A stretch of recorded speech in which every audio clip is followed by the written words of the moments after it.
we're going to see a complete change in connectivity in some of these devices. And it's really going to start with this one. And this is, I think, kind of interesting.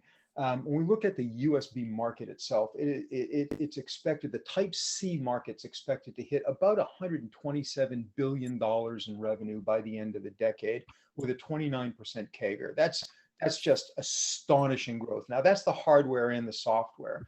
But if we take a look at it, even just looking at, for example, the cable market itself, just the cable market, it was a $12 billion market a couple of years ago, and it's going to be a $50 billion market once again by the end of the decade. That's just connectivity.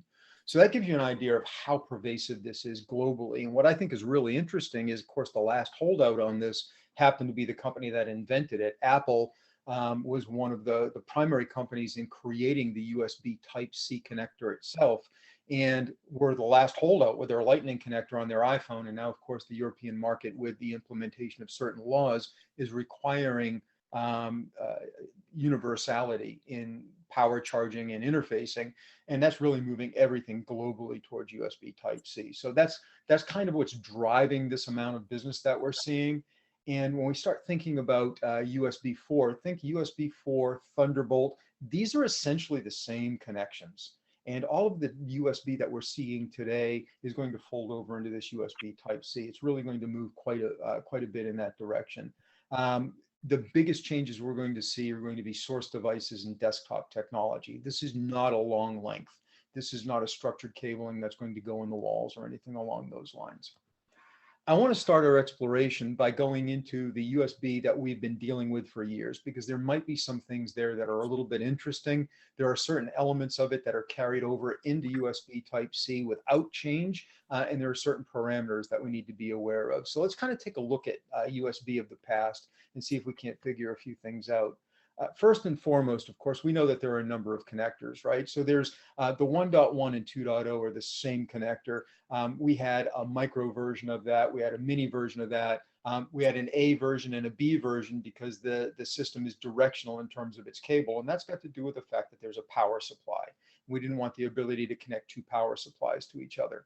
So Type-C is really where this changes, where we end up with a configurable dynamic system that can actually reassign itself in real time and is not directional cable, does not have an A end and a B end. So this is changing a lot of the way that we look at this.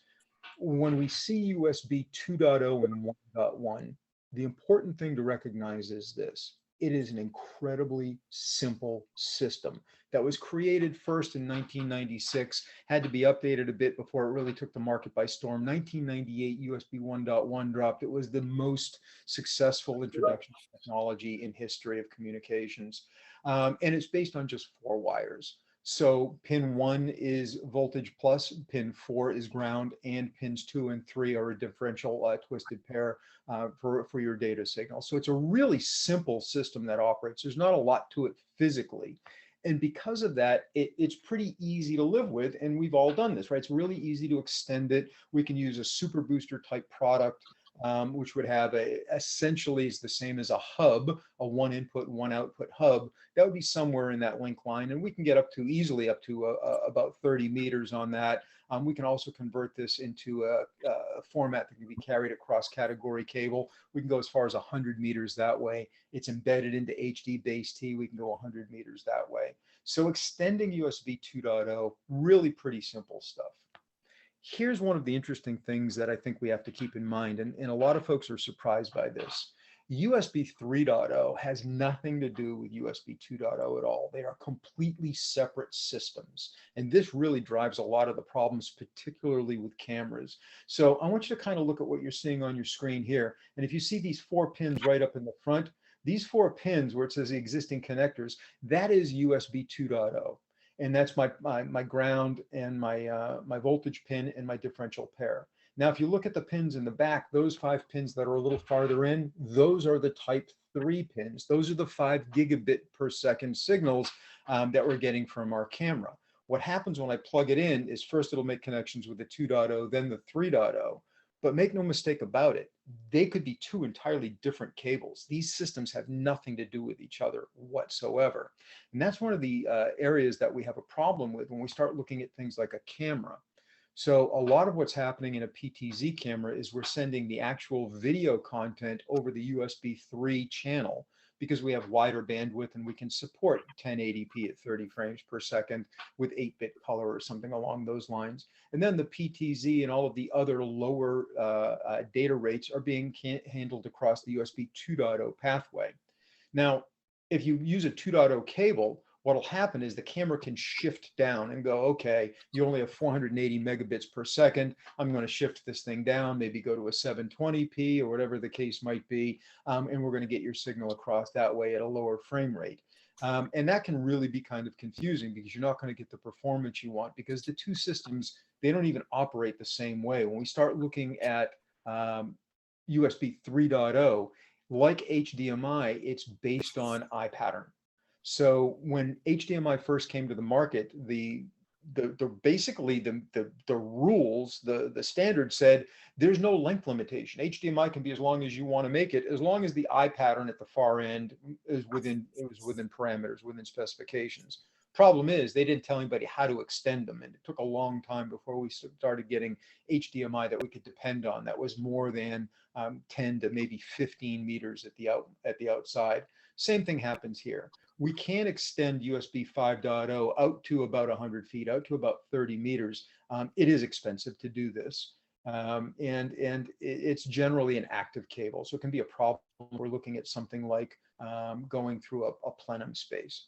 So a couple of other things about USB that I just want to point out that are very important.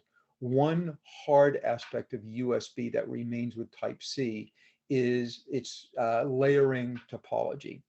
USB has a host and has 5 layers that can be used for a hub.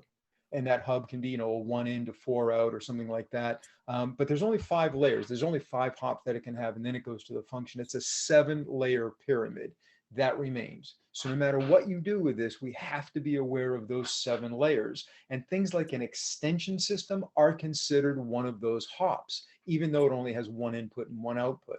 There are specially designed extension systems that don't occupy a tier, but they're the exception, not the rule. And the same thing happens when we move to this, right? Today we're looking at USB Type-C. Keep in mind that is a connector.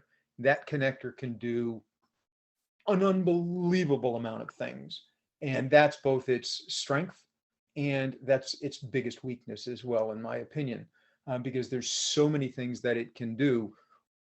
From a design perspective, we have to be very aware of what we're asking the system to do. We have to be very aware of what we're asking the system user to understand, because things might look like they should work when they won't. Let's kind of take a look at that. So here's where Type-C is. When we look at USB 2.0, 4 wires. When we look at USB 3.0, there's 4 wires plus 5 wires for a total of 9 conductors over 2 systems. When we look at Type-C, we have no less than 24 pins. And to just kind of take you through a little bit of what I think is very important, the CC1 and CC2 pins A5 and B5, those are our configuration channels. So that'll tell me when the cable is right side up or upside down, and literally in a dynamic mode in real time, we'll reassign the pins to do what needs to be done inside of the system.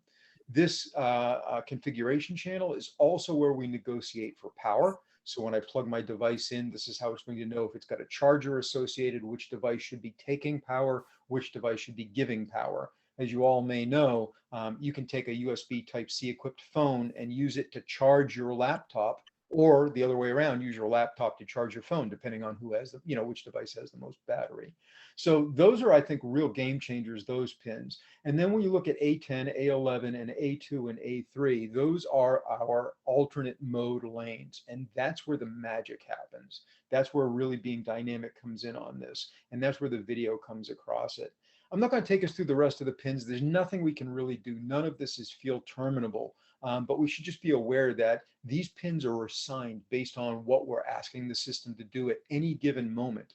And it changes depending on what's plugged into it. And I think that's one of the challenges, particularly in higher education, that's very, very hard to come to grips with, because you have a use case where you have to divine, okay, Is it a student? Is it an instructor? Is it faculty? Is it somebody who's using the system, who's a guest? What do they know about it? And how are they going to use it? You have to take all of these things into consideration. It doesn't get easy because we have all of these confusing video protocols. What we have to deal with in USB Type-C is primarily DisplayPort. Now, before I go too far into the weeds on this, let's start with this. There is no HDMI protocol for USB Type-C. It doesn't exist. So anything coming out of a laptop, coming out of a tablet. One is identify what is absolutely. I'm sorry, was there a question? I didn't hear that. Okay. So everything is based on DisplayPort. DisplayPort is the way the graphics card in most computers is going to work. And just to make things fun, we have two entirely different ways of handling DisplayPort across a Type-C connection, and they are incompatible with each other. Why wouldn't they be, right? That makes life a lot more fun. So we can have DisplayPort as an alternate mode, which is a tunneling format and gives us higher resolutions. And that's associated with Thunderbolt, but it's also part of USB. And then we can have DisplayPort 1.2, which is a physical link. This is really transparent to us as users. We don't know which one is being used. And a system that can handle one can usually handle both, but not always. And that's where we end up with some interesting things. The third video protocol is called DisplayLink. This is not compatible with anything in the known universe because we had to do that, right? We had to keep you on your toes. Basically, DisplayLink, go back and think in terms of 2005, and you have a tower computer, and you wanted to have two monitors. So what did you do? VGA coming out of the tower went to one, and then we took USB 2.0 to a docking station, and then VGA into a second monitor. And that's how you got a dual monitor setup. Well, that USB payload was DisplayLink. It is a USB optimized video codec. So that's a third way that we can get video out of a USB Type-C connector. Now, when we look at it, of course, we can be talking about doing something that's 1080p over USB. That's what DisplayLink would give us. We also have the ability to do mobile high definition link. MHL is a variation of DisplayPort. Once again, this is going to be somewhat transparent to the end user because we don't know which protocol a device is using, and most manufacturers don't tell you what protocol. The hard part is for a manufacturer like LeGrand. If we're making a docking station, we have to figure out which are the most likely protocols you're going to use in that configuration and in that price point, right? So these are going to be added, but you should be aware that if somebody says things work or don't work, we have these essentially incompatible protocols. And then we're going to add to it HDCP, high bandwidth digital content protection.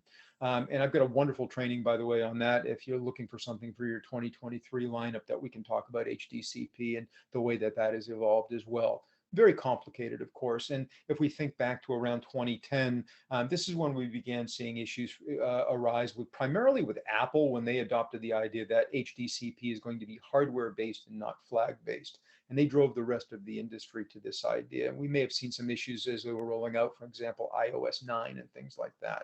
And once again, HDMI itself is not rested on its laurels. So what we're typically seeing in most higher education applications is going to be some variation of an HDMI 1.4 protocol, but we're beginning to see some 2.0 with 4K content that's operating at 18 gigabits per second, but that's yesterday's news. We now have HDMI 2.1 at 48 gigabits per second. That is supporting some really advanced video content. And that's going to make things really challenging for us as well. And once again, there is no codec that allows pure HDMI over a USB Type-C link. The only thing we can get out of USB Type-C is going to be DisplayPort or DisplayLink or MHL. There's not going to be an HDMI protocol there. So let's talk a little bit about DisplayPort and kind of come up to an idea where we have on this and what it does, right? DisplayPort was created as a PC interface specifically to replace something called LVDS, which was the driver system that was inside the tower computers back in the VGA days. DisplayPort is packetized. It is a natural for a computer. It fits beautifully into a networked type system. It is a serial connection. It doesn't have the 25% overhead that we expect with TMDS on HDMI. It's operating at 3.3 volts, which is CMOS logic instead of the 5-volt TTL that HDMI operates on. So it really is a very advanced format designed specifically for mobile computing devices. And as I said a little bit earlier, there are two ways that we see DisplayPort implemented in devices in 2022. And the first way is this. This is by and large the most common. And this is simple DisplayPort 1.2 being carried over the alt mode channels. So as you can see here, I can combine my channels, my TX and RX channels, and I can get up to the bandwidth necessary for DisplayPort 1.2, which will support up to 4K at 30 frames per second or 1080p at 60 frames per second in a full 444 format. So this is really what we see with most devices like a laptop or a Chromebook or something like that. This is the default that we're going to see there. And because of that, that gives us also the ability over here with the additional alternate mode lanes to do something like having a 5 gig 4K camera that's coming in along with audio and perhaps even bringing in something like my gigabit networking over an Ethernet jack on a docking station. So we've got plenty of bandwidth here. These devices are optimized. DisplayPort is optimized for up to 80 gigabits per second. And this is where we really have to take a look at this little tiny connector that's on a smartphone, that's on a laptop, and realize what we're looking at. It is far more powerful than the network switches in any except for the most advanced networking data centers, right? There's no such thing really as a 25 gigabit network that you're connecting an access point or a device to. And yet that's what this little connector is going to be. And the challenge there is to get 80 gigabits, that cable's getting really short. You're not getting 80 gigabits over more than about a meter. And then after that, we have to have some real sleight of hand and some active devices in there. So this becomes a portal for devices that are mobile, whether those are source devices or reception devices or storage devices. Now, the second way that we can get DisplayPort out of a device is by tunneling. And this is something that was brought about by Thunderbolt, right? So this is really part of the Apple ecosystem, but keep in mind, Thunderbolt is an Intel property, not an Apple property, and it's used by a lot of different applications. So what we do here is we're going to combine the lanes, the TX and the RX mode for alt mode. Now this can give us, once again, up to 80 gigabits per second. In this instance would be running about 60 gigabits per second. This would give us the ability to do 8K video natively in 444 color space. So I'm not going to spend any time delineating my viewpoint on why 8K is a thorough waste of time for the entire human race. We don't need that much resolution with the exception of extremely limited large venue applications. But the fact remains, not only we're going to see a demand for 8K, I think the real demand we're going to see is for multiple 4K monitors from multiple desktop. And I just recently wrote a white paper about precisely that, that I'll be more than happy to share with you when this is done. So here's what I need you to understand about DisplayPort over USB Type-C. There's no HDMI protocol. And in existing things, let's say you have a Microsoft Surface Book. It is a DisplayPort native device, and it's operating DisplayPort 1.2a with something that's, that allows DisplayPort to automatically configure itself as HDMI. So you could use a cable with a DisplayPort connector on one end, an HDMI connector on the other, no active electronics. And the graphics card in the computer can literally look at this and go, okay, based on the pin configuration and the way that this is designed and the adapter that I'm using, the cable that I'm attached to, I can reconfigure my 4 channels because there's 4 lanes, lanes 0, 1, 2, and 3 in DisplayPort, all of which are discrete and can do something separate, can reconfigure those into red, green, blue, and sync, which is how HDMI works. That doesn't work on Type-C. Even though that's a DisplayPort capability, it is not built into any Type-C enabled device as of this year. So what we need to have is, if we're going to go from DisplayPort to HDMI, we absolutely need an active device. So something like, and I'll kind of hold this up, something like this, right? This is actually just a little HDMI, USB Type-C. This little tiny adapter that goes on the end, there's a chipset in there that is breaking out serialized data and moving it into parallel red, green, blue, and sync, and adding TMDS overhead to it. There's a lot of things happening in this little dongle. So that's something to think about. If we want to go to HDMI, we must have active electronics. And that either means you're going to have some kind of a dongle adapter, or you're going to have some kind of a docking station. And we'll kind of dive into the docking station dongle question here as we get a little closer to the end of this and talk about where you might deploy these in this way. Now, let's talk about display link, because this is going to be a real challenge. Here's the way it would work. Let's say I have a docking station and I'm in a huddle space in a conference room. And that docking station is designed for DisplayPort. Great, everything works fine. I'm plugging in my laptop, it works. I've got video going on. Now somebody comes in and they have a phone that has Type-C connectivity. And hey, I want to be able to take my phone and I want to be able to show you an image, that a photograph I just took on that same screen. Well, it's the same connector. It should work, right? The problem here is the phone probably doesn't have the drivers for DisplayPort. A good example, Samsung in their S series, they have a DisplayPort driver. It'll work beautifully with a docking station. The Google Pixel, however, will not. Neither will an Apple device, neither will an Asus device, right? So depends on it. What they did there is they used something called DisplayLink.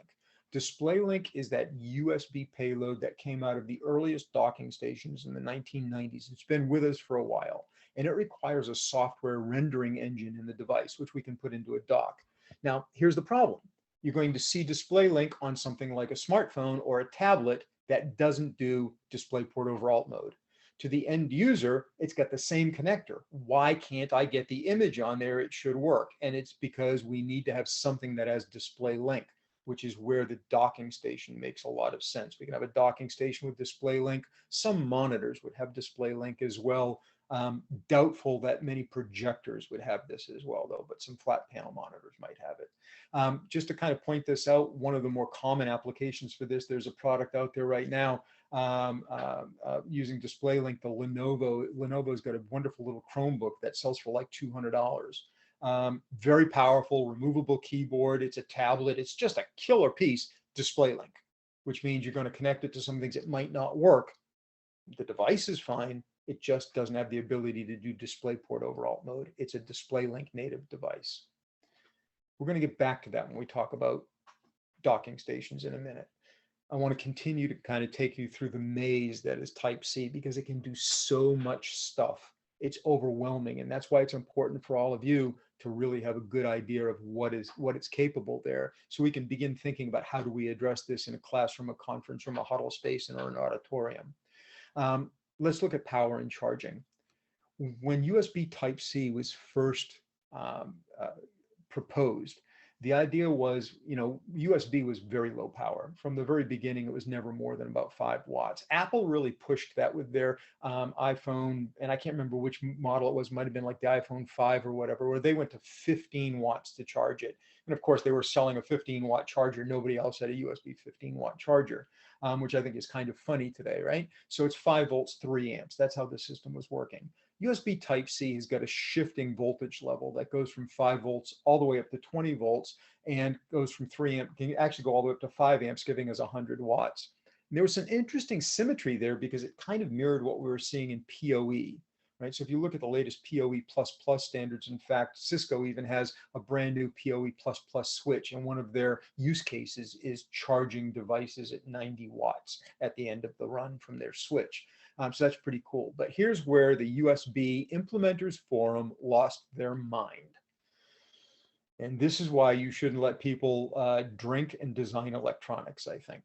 So here's where we started, and I'll take you through this. I'm sorry about this being an eye chart, but this is really, to me, this is interesting stuff. So here's where we are. We have our 5 volts, and 5 volts can bring us up to 3 amps. So it'll give us as much as 15 watts of power.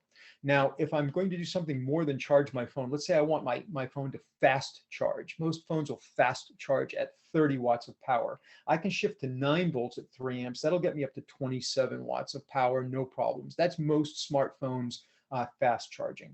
Most laptops, Chromebooks, smaller computers are going to charge at under 60 watts. So now I can shift to 15 volts, 3 amps, 45 watts, or I can shift to 20 volts. But here's something that's very important. For any configuration that delivers more than 60 watts of power, there must be an EMCA negotiation. That means that the cable must advertise that it can handle the power. The power supply must handle that it can supply the power, and the device must advertise that it can accept the power, and all devices in between have to be rated the same for this to operate. So charging a laptop or something like that gets questionable. Now, here's where USB lost their mind as of April of this year, April of 2022. They came up with what's called an extended power range. Now they've said, 20 volts is great, but when we start looking at phantom power for microphones, you can go to 48 volts. When we look at PoE, you can go to 48 volts. Let's do that. So now you can go to 48 volts at 5 amps and up to 240 watts of power. This is the Wild West. There's absolutely nothing out there right now that is using EPR. It does require the EMCA, the electronically marked cable assembly, but this extended power range, really interesting because we're going to see this primarily with docking stations, very large complex computers, such as a major gaming style laptop or something like that. We'll also see this kind of power necessary for optical drive devices that require a tremendous amount of power. So this opens us up. 240 watts, a huge amount of power for these kinds of devices in this day and age. And that's where USB has taken us to that next level, even beyond anything PoE can touch at this point. So yeah, I hear you, man. My brain hurts. Imagine delivering this and trying to explain it to everybody day after day, right? Because they just look at you like, I'm not believing anything you're saying, Joe. This can't be this hard. But trust me, it is. I've read all 4,000 pages of the standard. You've heard me mention EMCA and billboard devices. What the heck is an EMCA? And this is where you really end up with a problem at your respective institutions. And it's because it's a piece of wire and it doesn't say anything on it that is easily discernible. Let's take a look at this. Here's what we do. EMCA means that in any HDMI cable, I put a little chipset in it. That chipset is obviously right there at the connector, very small. There can be one at both ends or one at one end. It depends on the manufacturer. That electronically marked cable assembly is required for anything that I do that's more than 480 megabits per second, which is USB 2.0. So any speed greater than 2.0, you're going to need this for any camera, any laptop, any docking station to be moderately useful, or any amount of power over 60 watts. So this is an important piece. It means that the cable now has intelligence. The cable has firmware. The cable becomes a component in the system. And I see a comment, if it can do 240 watts, would it be class 2 or class 3 wiring? And would have to be installed by an electrician. That's a really good point. The thing about it is it's never designed to be behind the walls. So in the same way that you can get an extension cord that has nothing to do with an electrician, this is not going to be behind the walls. So we're not going to see this kind of power butting heads, if you will, with the National Electrical Code. But that's a really good question. Okay, so EMCA cables. There's another thing that's called a billboard chipset. Now, with the billboard chipset, you can see the ballpoint, tip of my pen is pointing to this little chip right here. That's the billboard chipset. This is where a lot of, I think, the saving grace of USB Type-C comes into play. The billboard chipset goes into the hardware, whether it's a laptop, a Chromebook, a phone, a tablet, whether it's a docking station or a monitor or a matrix switch. The billboard devices says to the USB devices attached to it, here's all the things I can do. So for example, in a docking station, the billboard device would advertise back to the computer, I can do display link and display port tunneled, and I can do 100 watts, but I can't do 240 watts, and I can do 10 gigabits per second, but I can't do 20 gigabits per second. So it'll tell all of this information and kind of set up the rest of the rules for the system that can do. wattage change Maxwell cable length. Yeah, that's once again, a really good question.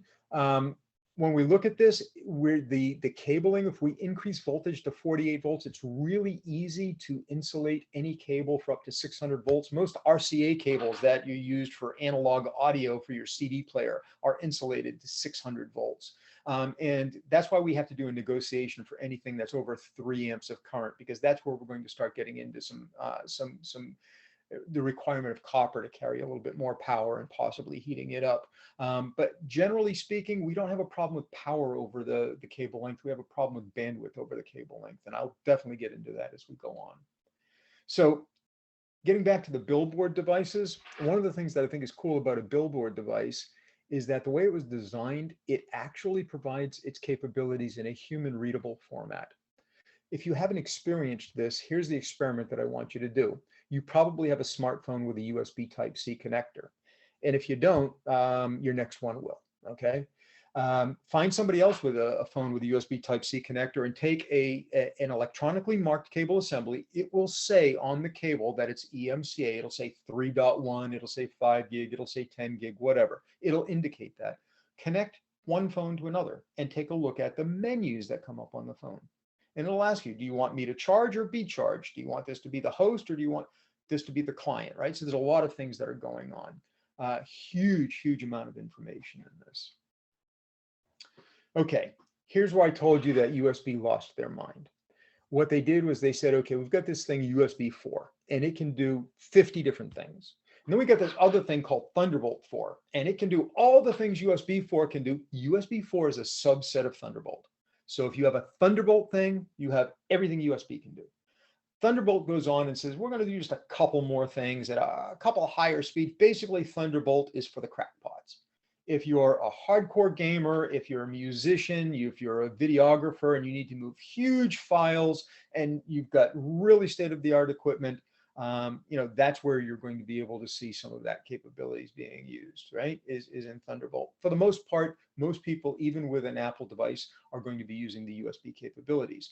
Since we can't call it USB 4, what they're saying is, okay, you can call it USB 60 watts. You would see this on a cable or a docking station, or USB 240 watts or USB 100 watts. We're also going to call it a 20 gig cable or a 40 gigabit per second cable. Obviously, a 40 gig cable is going to be both more expensive and shorter than a 20 gigabit per second cable, and a 10 gigabit per second cable will be the longest. None of these were designed to be more than 3 meters long. And as we get to the higher speeds, we're really talking about 1 meter to 1.5 meters. And as I told you before we started this presentation, I currently have a prototype of a hybrid or a composite cable that's both fiber optic with VCSEL lasers and copper with all of the appropriate electronic markings. It's frighteningly expensive, and it's going to be essentially unnecessary if we keep reminding ourselves, this is not a behind the wall carriage system. This is an IO that needs to be demarked directly at the instructor's station, directly at the huddle space, or whatever the case might be. So start looking for a whole bunch of different kind of labels to make things more interesting when you send out your purchase orders, right? That's what we're going to have to deal with here. All right. Let's kind of get into how this is going to impact the way we deploy USB Type-C. And I'm thinking primarily as I go through this about what you're going to see in a classroom. So that's kind of where I'm going to aim my comments, but this could be for anything from a huddle space to a larger auditorium or something like that. Let's take a look at what we're going to see when we start deploying this. First up, this idea of using dongles. Like, one of the things that really started a couple of years ago is this idea that, okay, I bring in my laptop and you're going to have a little key ring of dongles. So whatever I bring in, you're going to have an adapter to go to your HDMI cable. We can sort of do that with USB Type-C, but the minute that I take a little gizmo like this dongle and put it on the end of that cable, what I've just said is you're a video source and I can't charge you and I can't get data into you and I can't do all the other things that I want to do. So this takes up a USB-C port, but it doesn't give me all the capabilities that we're looking for. Instead, what we really need is a docking station. And of course, they come in a number of different kinds of configurations and formats and form factors. So what does the docking station do? The docking station terminates the USB Type-C pathway. And it says, okay, I understand that you've got 24 pins and you're doing 5 different things. Let's see what they are. And it breaks it out and says, okay, power, you go to this power section of the docking station. Video, we're going to terminate this to DisplayPort. And if you want to have an HDMI output in the docking station after the termination of the USB Type-C data stream, then I'll do the conversion. I'll add the TMDS overhead and do the right configuration so you can have an HDMI or even multiple HDMI outputs. All of that's done in the docking station, which makes a docking station a really important piece of gear, right? So it's going to do all of the configuration, and it's going to do all of the connectivity for multiple systems: power, audio, video, data, and network. Because here's the reality: is I'm talking to you, and I've got a state of the art. I work on a Chromebook because I'm a contrarian. I just wanted to see if I could actually do it. So I went out and I bought the best Chromebook I could get. I bought the 4K Samsung, and it's got 2 USB Type-C ports on it. That's it. That's the entirety of its connectivity. I don't miss a thing because I carry a portable docking station and I have a full-featured docking station. Going to an adapter really would make it challenging for a product like this. Okay, so a lot of things, there's only one port that's on there. Let's take a look at the docking station and what we're seeing here, right? So this would be a good example of a docking station I would recommend for most classrooms, because if you put something like this in, it's going to work with anybody's product. So for example, when we look at this docking station, oh, I'm sorry, let me go back there. When we look at this docking station, I have my USB Type-C input. I also have additional Type-C inputs. One of them will be for a power supply, right? Or a device like this may have a dedicated power supply. And you can see here, we've got a 24-volt dedicated 150-watt power supply. This is one of the devices we just came up with. So this will power your laptop as well as other devices. There are additional Type-C inputs for things like USB Type-C thumb drives, USB Type-C, devices that we want to have as well, right? As well as going out to USB Type-A. That should tell you that there is, by the way, a hub here. So now I'm coming out of my laptop, I'm going to my docking station. I've already used my host and one of my hub layers, minimum, my host plus one of my hub layers to get to just that one docking station. So that gives us 4 additional hub layers. You can see that I can have multiple HDMI outputs, multiple DisplayPort outputs. What's cool is I can also have an RJ45 on here. Once again, USB Type-C, not going to be behind the walls. Instead, what we're going to do is we're going to take our gigabit network to the docking station, and then by virtue of plugging one simple cable that's not keyed into my laptop, whoever makes it, I'm going to be connecting to your wired network, as well as connecting to the docking station, which can now give me an input to the audiovisual equipment that's in the classroom, as well as the cameras, as well as anything like confidence monitors, things like that, multiple monitor systems. So this is really the demarcation, and this is what keeps us from having to A, put in a whole bunch of little dongles that are going to get lost, stolen, or damaged, and B, allows us to create a more or less logical system after the docking station. And you're going to see in a minute why we can't really take USB Type-C farther than the docking station. This is its natural terminus, and this is where we have to be thinking about something like this. So we get a question: can I put the docking station in line between the connecting cable and the switcher? Absolutely. That's exactly where it's going to go. So if you had a situation where, let's say, you had a podium in a classroom or a teacher station in a classroom, you could either leave the docking station on the top, or if you wanted to mount the docking station underneath and have a USB Type-C cable coming out of a cable cuddy, you can go 1.5 meters to 2 meters. That should be enough to come out and plug it in, as long as I'm not trying to go across a conference table. The extended cable that I talked to you about a little while ago, specifically that was designed for those larger conference tables where we don't want to have a docking station, every 6 feet or something like that, because that makes things a little bit more challenging. All right. We've not found one that works with both Mac and PC, a docking station that works with both Mac and PC. If it is Thunderbolt, it will absolutely work with both. These are operating system agnostic. So USB 2.0 is always in there. It doesn't change. The USB 2.0 wires are still in a Type-C connector natively. What's changed is USB 3.0 and the alt mode. And that's why we have to figure out, is it DisplayLink, DisplayPort, or DisplayPort tunneling? Is it based on a Thunderbolt tunneling exercise, or is it based on USB 4? A Thunderbolt dock will do everything that a Type 4 dock will do. So that's really where we have to work, and it gets a little bit expensive when we start looking at them. There are a few devices. Obviously, I haven't checked every device. So there are devices that are non-standard. And the bigger problem that I see happening right now is there are too doggone many manufacturers out there who don't have anybody who understands USB, and they're just going to a Chinese manufacturer and having their name put on a product without really knowing what they're getting.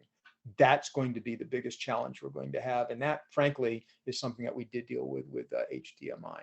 So there's a few things there, right? Do we need the DisplayLink client for Macs? No, we shouldn't. In fact, the Macintosh, any of like the MacBook Air, the Mac Air, the Air or something like that, those are designed to work on DisplayPort over alt mode tunneling. So you'd need probably a Thunderbolt type or something along those lines. So we just need to make sure that we have the right way for the system to work. DisplayLink, you're going to find that in an iPhone. So if they're using a phone, and what's interesting is I believe that the iPad Pro, talking about Apple, iPad Pro supports DisplayPort over alt mode, but the less expensive iPad does not. So even within their own system, they have some things. And of course, they're all using USB Type-C. The iPhone 15 has already been announced as having USB Type-C. So getting back to our USB switching, here's why having a one box solves all your problems product is not going to be in your Christmas stocking this year. And it's because of this. USB requires one host at one time, and that host does everything. It is the compute. So if I have an in-room computer, let's say I have a rack-mounted computer in a classroom, that rack-mounted computer can be connected to my camera, my audio system, and of course my touch panel, my other devices. Now, if I bring in my laptop and I want to switch from it, I need to not only switch my USB, which is bidirectional and time constrained, but I also have to separately switch my video feeds, my power feeds, and my network feeds, depending on what's going on in that docking station. So a lot of things, it would be relatively easy for me to just switch this if it was just HDMI output or DisplayPort output. But the problem is none of the devices, the camera, the microphone, the audio bridge, all of those devices that are natively USB Type-C, they aren't sending any data at all unless the host requests it. So the minute I switch from my in-room compute to my guest device, my host stops requesting data. The system shuts off. Now it has to re-enumerate and restart. So there's no production switching in USB to make it easy to do these things. These are the challenges that we have to face. Is it possible to make these things seamless and to work the way that we hope they will? Sure. If you've got an unlimited budget, then all of these things are possible. By the way, if you have an unlimited budget, I'm going to make sure you have my phone number before we get off of this call because we need to be talking. I'll help you spend it. But in reality, we can't spend $5,000 on a switching system for a classroom. So this is something we might see down in the future, but the reality is we would need a host that maintains connectivity with all of our USB bidirectional devices, and then we would need a protocol that allows a computer to talk to a separate computer host. We already have something like that. It's called a network. It's called a LAN, and this would be almost as challenging as putting a switch into these devices. You can see that would be both expensive and complex. So once again, what are the challenges we have in a classroom with USB Type-C? I come in with my laptop. I want to deliver a class. I'm an instructor. I don't know nothing about technology. I'm here to talk about art history. How do I know that my system will work? Well, keep this in mind. There's only one host. So if I have an in-room compute, I have to switch hosts. That means the system has to completely reconfigure. We can do that with two switching systems. For example, I can have a USB switching system. Extron makes a wonderful little 2-port or a 4-port USB 3.0 switching system. And then I can go into an Extron matrix switch for my HDMI.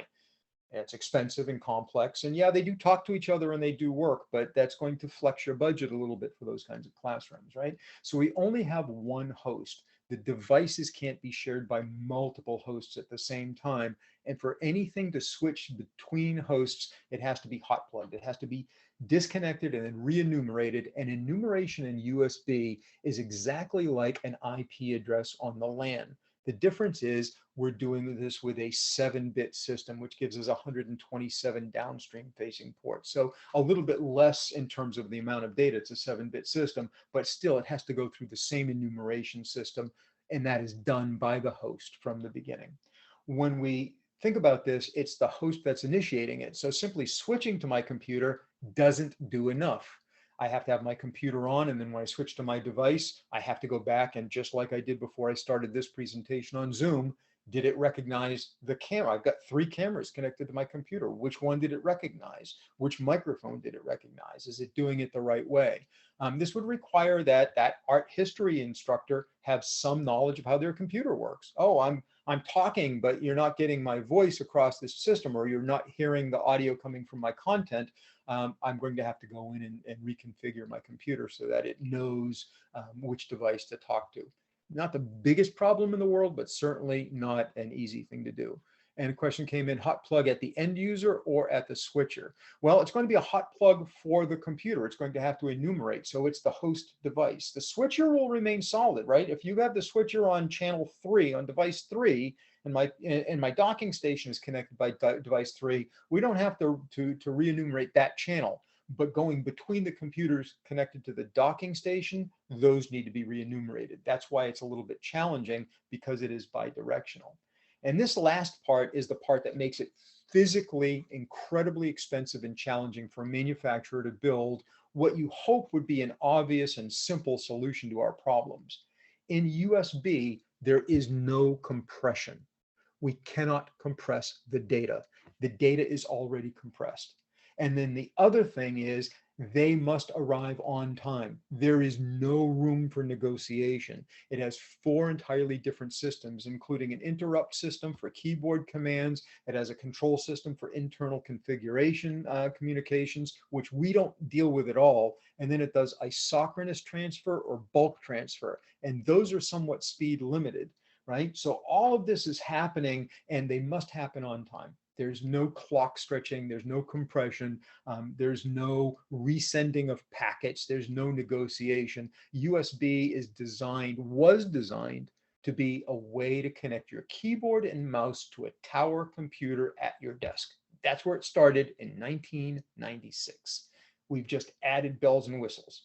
Basically, what you have now is the equivalent of a 1996 econo car with a 700 horsepower motor. Right? That's where we've taken this thing. It's insane.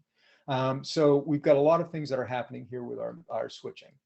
That kind of brings us to sort of the end of this. And I want to leave this open because I know I've got a billion questions. And honestly, to do real justice to an in-depth USB class would take a couple of hours of us just talking through how you would deploy it.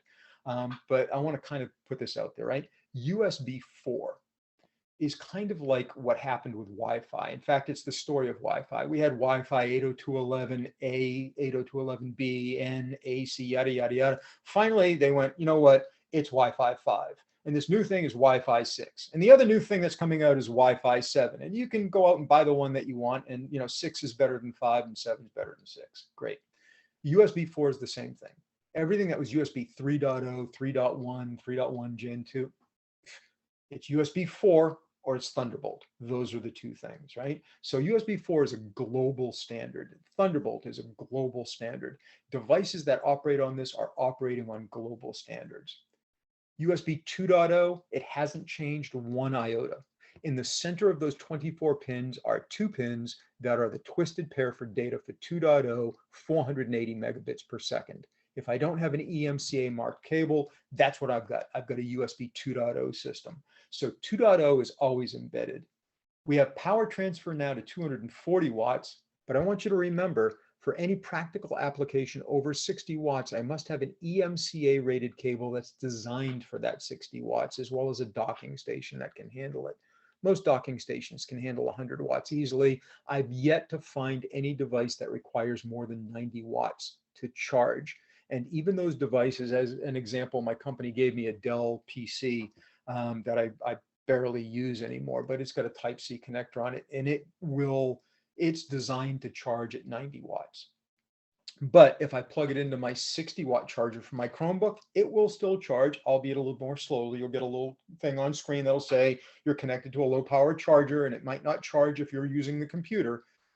In reality, I think in a university environment, in an education or an institutional environment, not a really big problem, because even if I'm teaching a 4-hour class, I'm not going to deplete a battery. And woe on me if I came to you with a completely dead battery to begin with. I should have a charger there for that, right? But at least at 60 watts, we're going to have this thing operating. Keep in mind that DisplayPort is the flavor du jour, and it's not going to change, but it does come in a couple different iterations.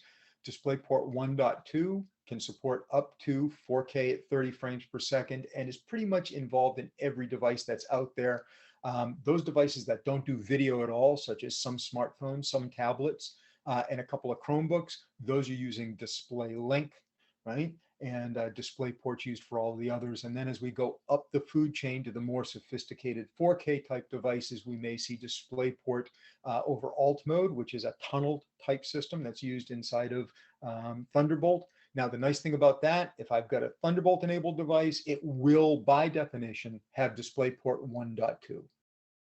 But it might not have MHL, it might not have DisplayLink, and if I get DisplayLink, I might not have DisplayPort.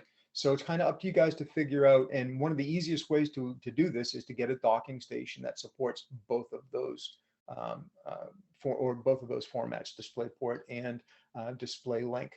MHL, I'm not going to worry about. I don't think it's there. Docking stations, that's your superpower when it comes to Type-C. This is not something that's going to go to a projector. It's not something that's going to go behind walls. And frankly, if you're thinking, why can't I extend my USB Type-C to 50 feet? You missed the whole point of it. This is a desktop solution. We have to convert it to a different kind of signal to go beyond a couple of meters. As long as we keep that in mind, this becomes the most powerful AV connector on the planet. And having said that, matrix switching is going to be the nightmare we're going to be dealing with for a few years to come. So that said, a couple of things that I can offer you, and you can let me know how you want me to do this. I have a white paper that dives very deeply into USB 4 and USB Type-C. I can provide that white paper. It's available on LeGrand's AV University. If you want, Paul, I can email it to you and you can share it with everybody else. I don't know if I have everybody's email list. And then the other thing that that we have in addition to that white paper is one that I literally just got published about a month ago. Not so much on USB, but I talked a lot in it about the desktop environment and what we're dealing with in terms of resolution and what we're dealing with in terms of docking stations. So those two papers might be of interest for you. Joe, is that the white paper called USB Type-C for the AV professional? Yes, it is. And the other called Building a Productive Desktop for Hybrid Work and Education? Yes, it is. Awesome. Those are the two. So you have them. And now they're in the chat. Outstanding. So what questions do you all have?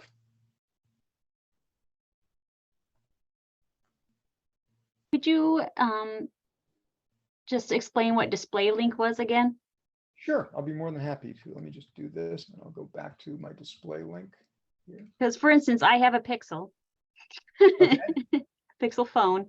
And yeah, I'm just like, I can't do anything with it. I'm trying to plug something in, you know, to view it. And yeah, I'm in the same boat, right? So and this is what's interesting, right? So the Pixel 6, I just got a Pixel 7, and honestly, I haven't plugged it into my docking station to see if Google has corrected this. But the Pixel 6 was DisplayLink only. Now the problem here is I've got a perfectly good docking station on my desk. My docking station doesn't do DisplayLink; it does DisplayPort.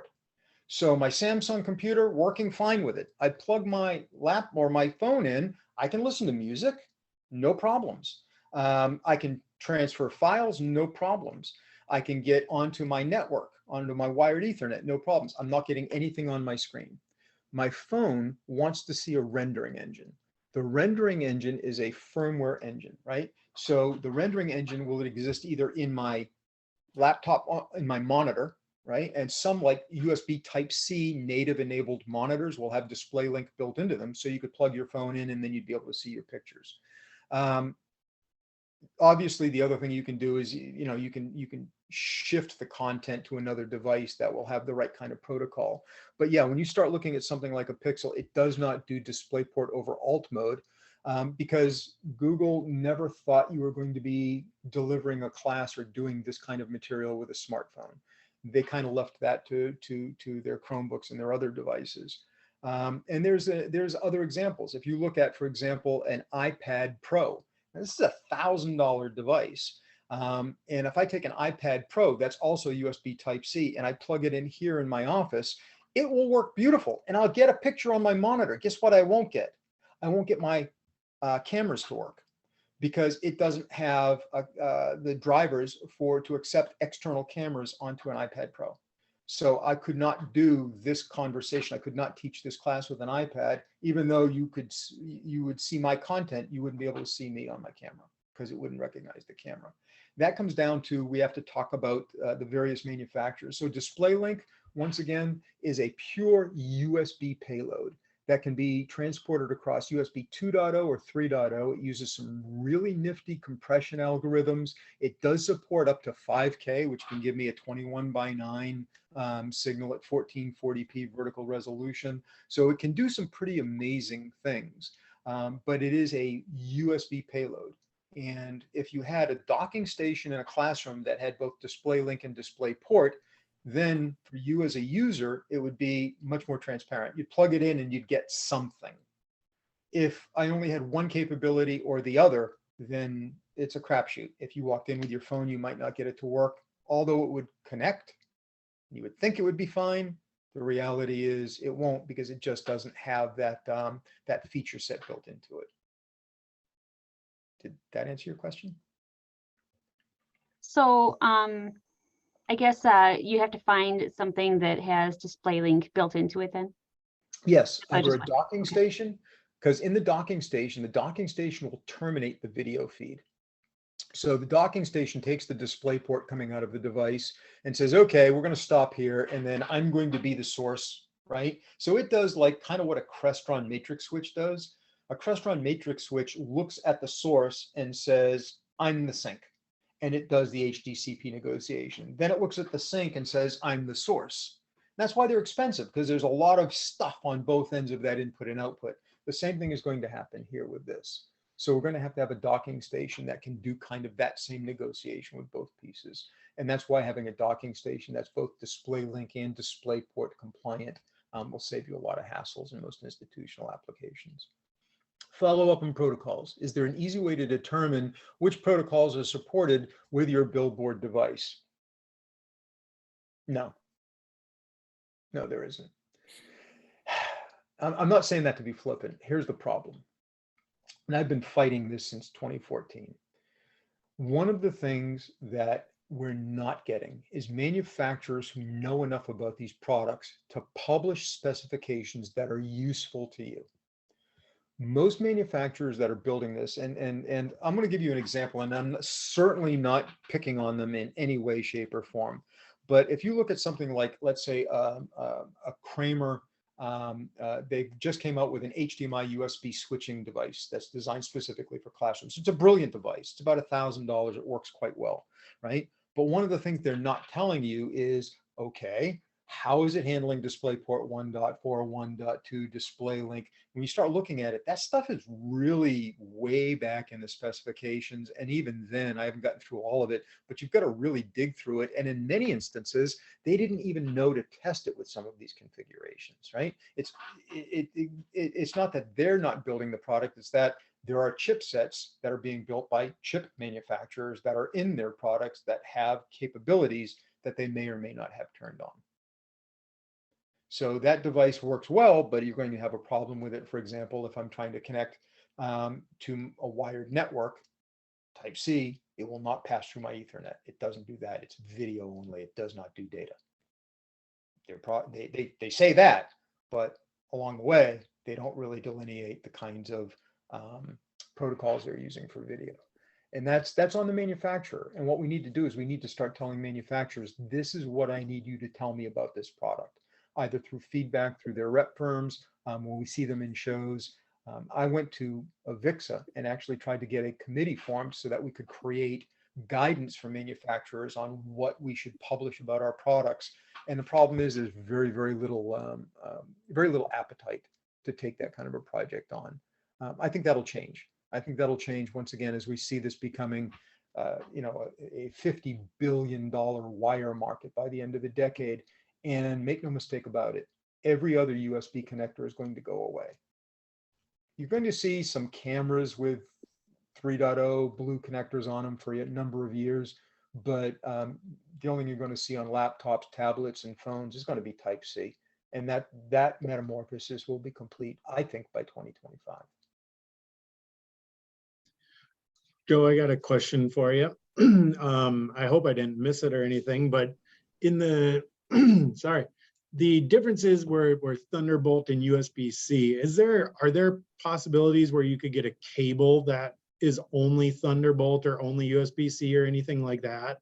So USB-C, and let's call it what it is, USB 4, right? Type-C is the connection, and Type-C is the same whether it's Thunderbolt or USB, same connector, right? So that's one of the problems. It's all Type-C. USB 4 is a subset of Thunderbolt.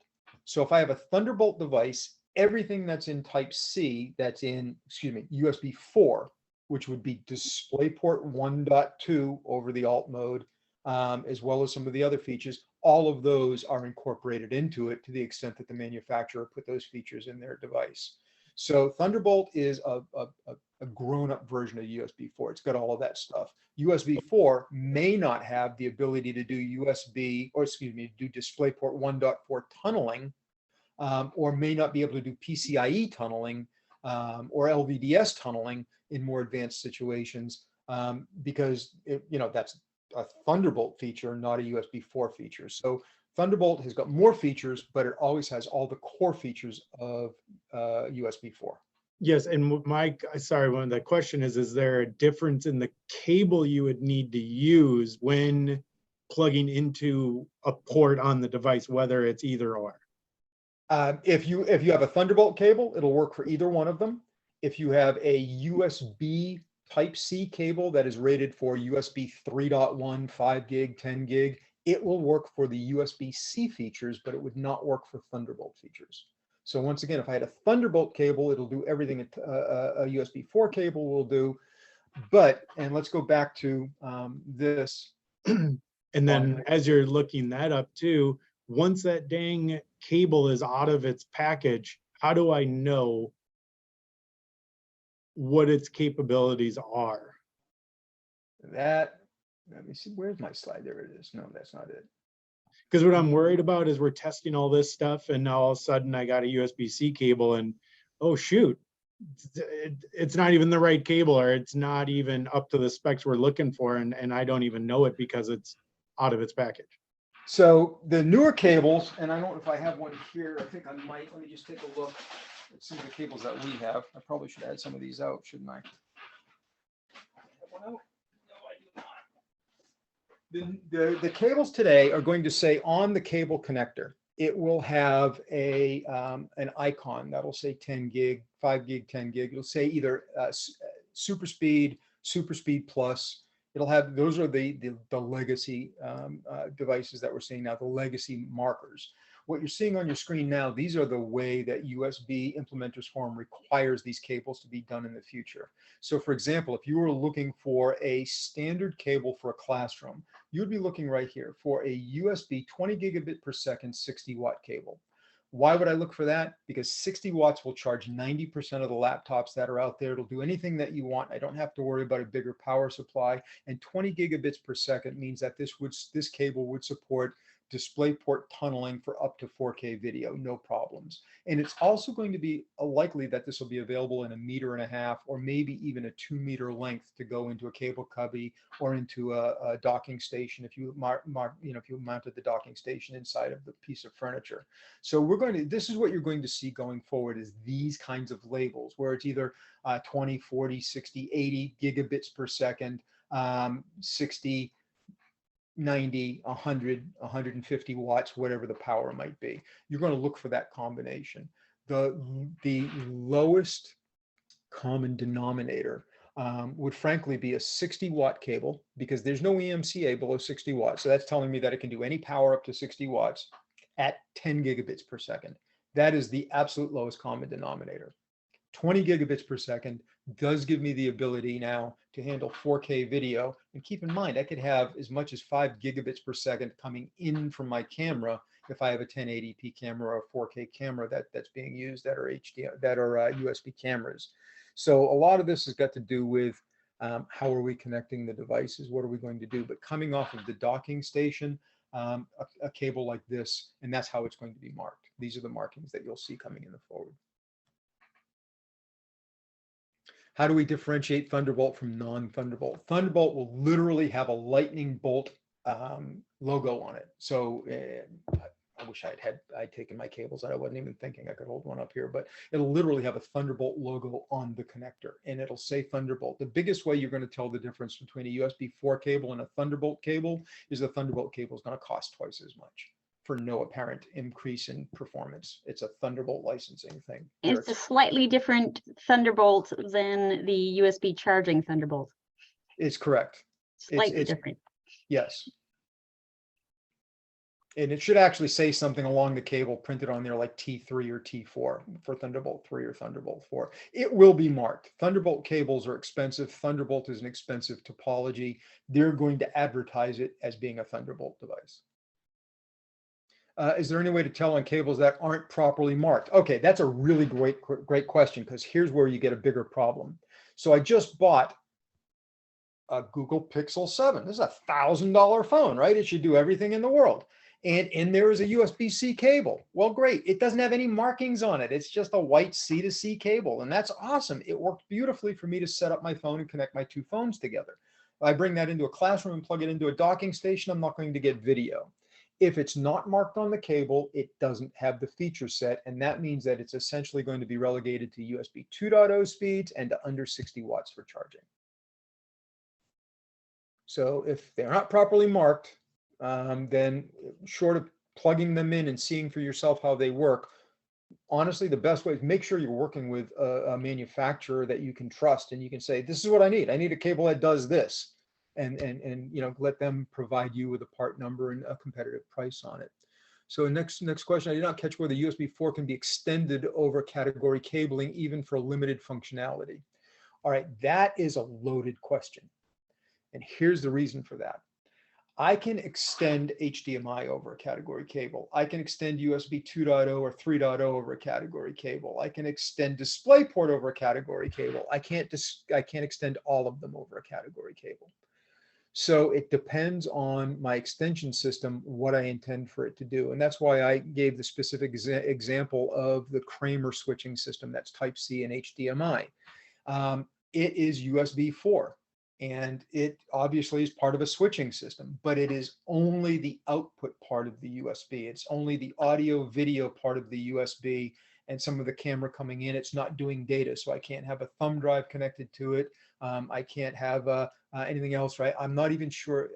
I don't know if it charges or not. I'm not sure if their device provides charging power back to the device that's connected. Might not be a problem. If I walked into a classroom with that Kramer device, I could certainly plug it in. My computer would work. I still have another USB Type-C port, so I can plug in my power supply. I don't know that that device provides power. So that's one of the problems that we have is when we start extending things, we can extend a thing.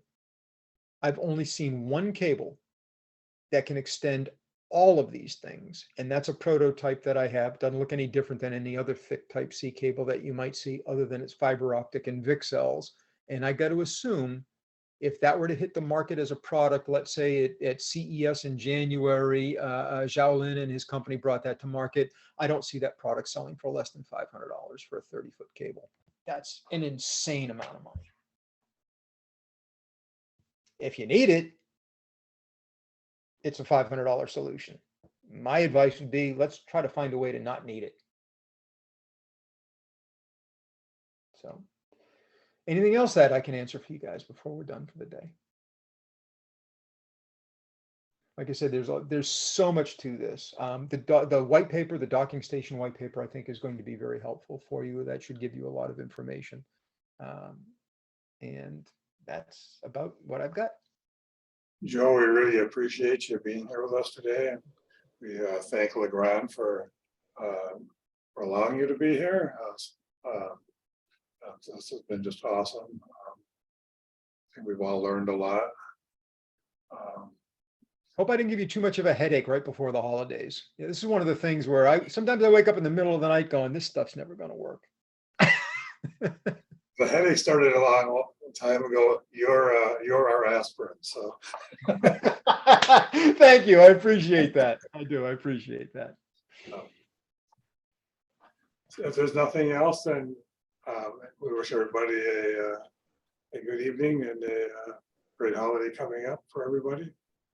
So, thank you. Thanks, everyone. Merry Christmas. Happy New Year. Be good to each other. It's a tough world out there. Thanks, Joe. Talk to y'all later. Thank you.